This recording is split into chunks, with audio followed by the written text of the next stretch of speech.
যারা আরএমজিতে চাকরি করেন বা তৈরি পোশাক শিল্পের বিভিন্ন সেক্টরে কর্মরত আছেন বা কাজ করার সংকল্প করেছেন, তো আপনাদের জন্য আজকের এই ভিডিওটি।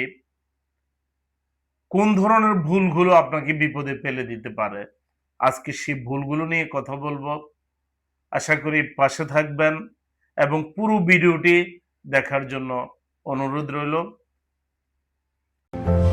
Welcome to Godman's Excellence with Aziz.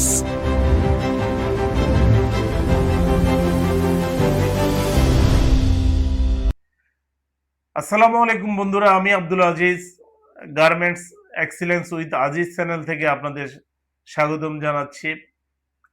আজকের ভিডিও টপিক হলো যে কোন ভুলগুলো, যে ভুলগুলো আপনাকে আরএমজি চাকরিতে বিপদে ফেলে দিতে পারে, সেই ভুলগুলো নিয়ে আলোচনা করব। তো সেখানে আমি সাধারণত 10টা ভুল মানুষকে তার কেরিয়ারকে বাধাগ্রস্ত করে, যে সেই ভুলগুলো কি কি। গার্মেন্টস ইন্ডাস্ট্রি বাংলাদেশের অর্থনীতির এখন অন্যতম হাব বা চালিকা শক্তি।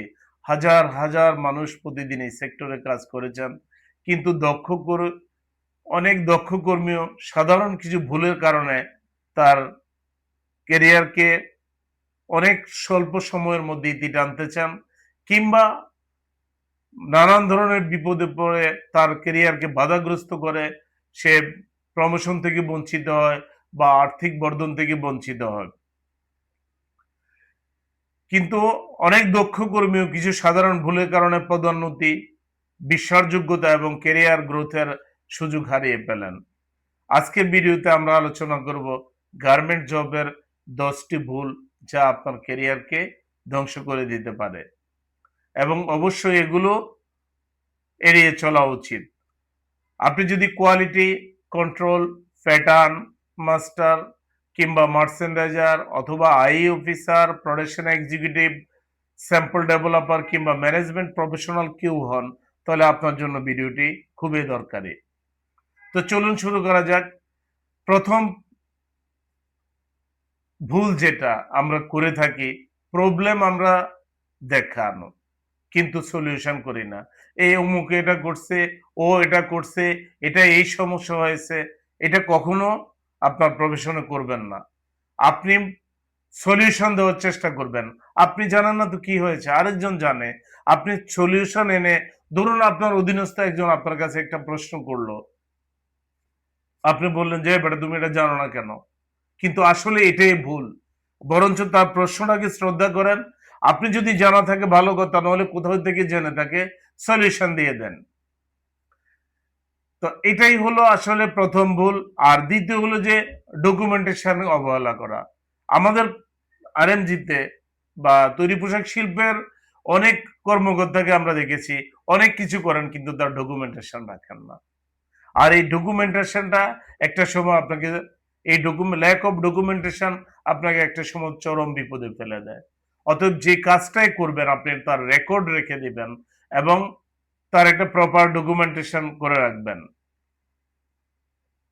শুধু ডকুমেন্টেশন না থাকার কারণে মৌখিক নির্দেশনা, অপ্রমাণিত তথ্য অথবা আপডেট ছাড়া কাজ করা পরবর্তীতে বড় কোনো ধরনের ভুল বুঝাবুঝি তৈরি করতে পারে। সব গুরুত্বপূর্ণ সিদ্ধান্ত, মেজারমেন্ট, কমেন্টস, অনুমোদন ইমেল লিখিতভাবে সংরক্ষণ করুন। মনে রাখবেন, if it is not a documented, it's difficult to prove. কারণ আপনি যদি কোনো কিছু ডকুমেন্টেশন না করেন, তাহলে এটা আপনি প্রমাণ করতে পারবেন না। 3, ডেডলাইনকে হালকা ভাবে নেওয়া।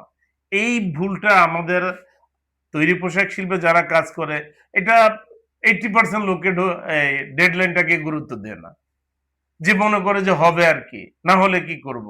কিন্তু কখনো এটা করবেন না, কারণ আপনি মনে রাখতে হবে আপনি যার কাজ করতেছেন, আপনার বায়ার যে, মানে আপনি যার কাজ করতেছেন, এক্ষেত্রে বায়ারের ডেফিনিশন কিন্তু যে গার্মেন্টস কিনে নেয় সে না। আপনি যার কাজ করে দিচ্ছেন সে আপনার বায়ার। তো আপনার বায়ারের নিশ্চয় একটা সময়সীমা থাকে। যেমন আপনাকে একজন বললো যে এই মেলটা আমাকে 5টার ভিতরে করে দাও, তো আপনি এটাই আপনার ডেডলাইন। অনেকে কি করে এই অবহেলাটা করে, কিন্তু এই অবহেলাটা করা ঠিক না। ডেডলাইনটাকে রেসপেক্ট করা উচিত এবং এই টাইমলাইনটা পূরণ করার জন্য আপনাকে শিডিউল করা উচিত। সো 4 নম্বরে যে কমিউনিকেশন গ্যাপ তৈরি করা। অনেক সময় সমস্যা হয় দক্ষতার অভাবে নয়, যোগাযোগের অভাবে। যে আমি একটা জিনিস সাধারণতভাবে বললাম আপনাকে যে এই জিনিসটা করে দেন, কি করে দিবেন আমি ডিটেলস বললাম না, বা আপনিও কারো কাছ থেকে ডিটেলস বললেন না। এই যে একটা ল্যাক অফ কমিউনিকেশন বা এই কমিউনিকেশন গ্যাপ তৈরি করা, এটা কিন্তু গার্মেন্টস এর খুব মারাত্মক একটা ভুল। যারা এটা করে তারাই কিন্তু বিপদে পড়ে। সো যেমন অনেক সময় বা বরং যোগাযোগের অভাবে প্যাটার্ন টিম জানে না মার্চেন্ডাইজিং টিম কি চায়, প্রোডাকশন টিম জানে না কোয়ালিটি টিম কি চায়। মানে কোয়ালিটি টিম কি চাইতেছে এটা তার এটা বুঝাই দেয় না, বা প্যাটার্ন কি চায় মার্চেন্ডাইজার সেটা জানেন না, বা মার্চেন্ডাইজার কি চায় প্যাটার্ন এটা বুঝে না। এই জন্য প্রত্যেকটা জিনিসের একটা রিস্ক অ্যানালাইসিস করে এই ঝুঁকিগুলো বুঝিয়ে দেওয়া উচিত প্রত্যেককে। এটাই হলো আসলে কমিউনিকেশন স্কিল। এখানে এই গ্যাপটা যারা করে তারা কখনোই সাকসেস হতে পারে না। আর এর ফলে কি হয়, রিওয়ার্ক ডেইলি এবং কস্ট বৃদ্ধি পায়। যদি ক্লিয়ার কমিউনিকেশন যত কম হবে তত ভুলের সংখ্যা বাড়বে। 5 নাম্বার প্রশ্ন হলো যে নতুন কিছু শিখার আগ্রহ না থাকে। এই একটা ভুল কিন্তু আমাদের সমাজে বা আমাদের আরএমজিতে অহরহ হচ্ছে। আমি মনে করি আমি 30 বছর চাকরি করে আমি অনেক কিছু জানি, কিন্তু আসলে আমার যে শিখার অনেক কিছু আছে এই জিনিসটা আমরা কেউই মূল্য দিতে চাই না। অতএব নিয়মিতভাবে আপনি একটা আরএমজি সম্পর্কে যে কোনো একটা কিছু পেলেন, একটু পড়লেন, বা একটা জিনিস নিয়ে টপিক নিয়ে আরেকজনের সাথে আলাপ করলেন। কারণ একটা জিনিস মনে রাখতে হবে যে আপনার চেয়ে অন্য অন্য একটা পয়েন্ট হলেও ভালো জানতে পারে, তো আপনি তারটা নেন না। আমাদের তৈরি পোশাক শিল্পে এখন যে সমস্যাটা, নতুন কোনো এমপ্লয়িজ কোনো জায়গা থেকে আসলে পুরানরা তাকে গ্রহণ করতে চায় না। এটা কিন্তু একটা বড় ব্যাড হ্যাবিট। কারণ কি? কারণ আমি কি কম জানি নাকি? আমি 15 বছর ধরে চাকরি করি বা 30 বছর ধরে চাকরি করি, আমি কি কম জানি নাকি? এই যে অনাগ্রহটা, এটা কিন্তু মারাত্মক ভুল। এটা আপনি করতে পারবেন না। তারপর 6 নম্বর হইলো যে রুট কজ না খোঁজা, টেম্পোরারি ফিক্স করা। অনেকে কি করেন যে সমস্যার সৃষ্টি হয়, এই সমস্যাটা আপনি একটা ভুল হয়েছে, এই এটা সংশোধন করো তাড়াতাড়ি, এটা এই করে দাও এভাবে। কিন্তু এটা কেন ভুল হলো, এটার মূল উৎসটা কি? আমি প্রেসার দিয়ে আজকে একটা জিনিস সমাধান করতে পারবো, কিন্তু যদি সিস্টেম না করে দেয় তাহলে কিন্তু এটা পরবর্তীতে ভুল হওয়ার সম্ভাবনা আছে। কাজেই আপনি যে সমস্যাটাই ঘটুক, আপনি যদি এটা রুট কজ করেন, ধরুন যে এক জায়গায় ড্যাম্পিং হয়ে যাচ্ছে, কোনো গার্মেন্টস রাখলে বা ওই জায়গাটা স্যাঁতসেঁতে হয়ে যাচ্ছে, এটা কেন স্যাঁতসেঁতে হচ্ছে?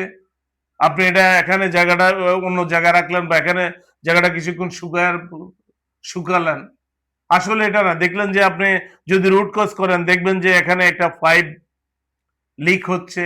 পাইপটা কেন লিক হচ্ছে? পাইপটা প্রপার ফিটিংস হয় নাই। এই ধরনের অনেক কিছু বের হয়ে আসবে। এই রুট কজ করে এটা সমাধান করলে দেখবেন এই জায়গাটা সবসময় আপনার শুকনো থাকবে।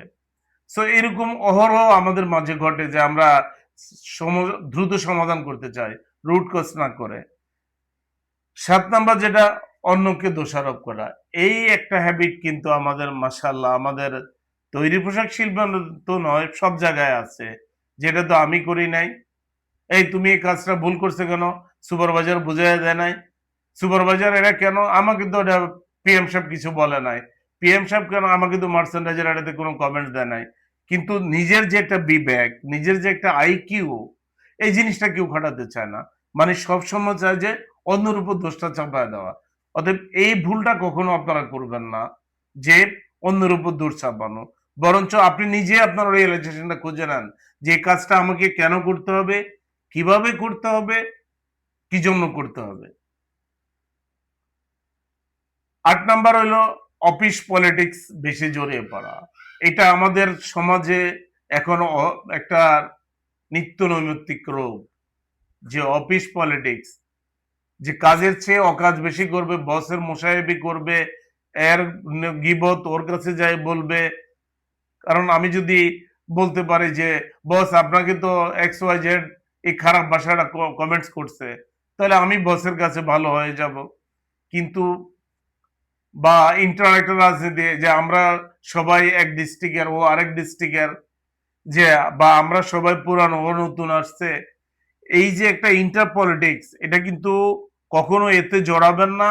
জড়ালে আপনি বিপদে পড়বেন। সাময়িক সময় ভালো থাকতে পারবেন, কিন্তু আপনি পরবর্তীতে বিপদে পড়বেন। অতিরিক্ত গসিপ, গ্রুপিং, অফিস রাজনীতি একজন দক্ষ কর্মীর উৎপাদনশীলতাকে কমিয়ে দেয়। কিছু মানুষ আছে কাজের চেয়ে কাজটা অকাজটা বেশি করেন। প্রফেশনাল অ্যাটিটিউড এর অভাব, যে প্রফেশনাল একটা বিহেভিয়ার আপনাকে করতে হবে আপনার স্টাফদের সাথে, আপনার ঊর্ধ্বতন স্টাফের সাথে, এই জিনিসটা আমাদের অনেক অভাব।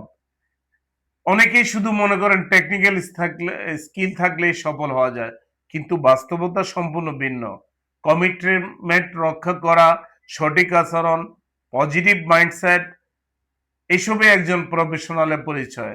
আর এই সময়ে অ্যাটিটিউড স্কিলের চেয়ে মূল্যবান হয়ে ওঠে নিজের ক্যারিয়ার প্ল্যানিং না করা। এটা সবচেয়ে বড় ভুল হলো, অনেক কর্মী 5 বছর, 10 বছর, এমনকি 15 বছর কাজ করেন, কিন্তু নিজের ভবিষ্যৎ পরিকল্পনা করেন না। এটা কিন্তু অনেকেই করে, এবং আমি নিজেও তার একজন সবচেয়ে বড় এক্সাম্পল। আমরা নিজেরা কাজ করছি, নিজের ফিডব্যাক দেওয়ার চেষ্টা করছি, নিজে কিছু জ্ঞান অর্জনের চেষ্টা করছি, কিন্তু ফিউচার প্ল্যান কিন্তু আমরা করিনি। যার কারণে যারা এগুলা করে না, তারা একটা সময় কিন্তু আপনার কোম্পানির কাছে আপনি অবহেলিত থাকবেন।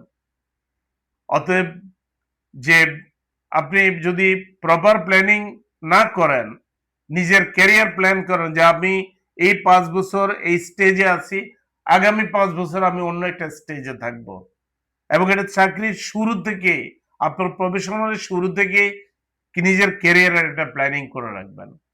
আর যদি এ না করতে পারেন, এই ভুল কিন্তু আপনাকে আপনার ক্যারিয়ারটাকে, স্বাভাবিক ক্যারিয়ারকে স্তিমিত করে দিবে।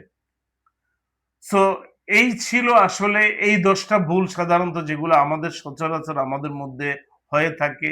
এই ভুলগুলো নিয়ে আমি কিছু বলার চেষ্টা করেছি। যদি ভিডিওটি আপনাদের ভালো লাগে বা আরো কোনো আপনাদের জানা থাকে, লাইক, কমেন্ট, শেয়ার করেন।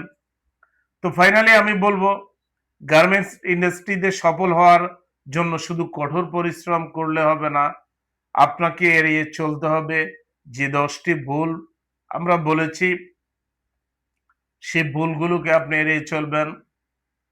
Problem without solution, poor documentation, ignoring deadline, communication gap, learning বন্ধ করা, temporary fix, blaming shift, office politics, lack of professionalism, and no career planning.